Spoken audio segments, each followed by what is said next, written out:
إِنَّ فِي خَلْقِ السَّمَاوَاتِ وَالْأَرْضِ وَاخْتِلَافِ اللَّيْلِ وَالنَّهَارِ وَالْفُلْكِ الَّتِي تَجْرِي فِي الْبَحْرِ بِمَا يَنفَعُ النَّاسَ وَمَا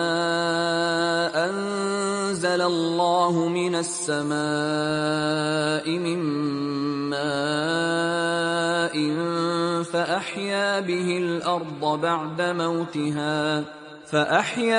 الْأَرْضَ بَعْدَ مَوْتِهَا وَبَثَّ فِيهَا مِن كُلِّ دَابَّةٍ وَتَصْرِيفِ الرِّيَاحِ وَالسَّحَابِ الْمُسَخَّرِ بَيْنَ السَّمَاءِ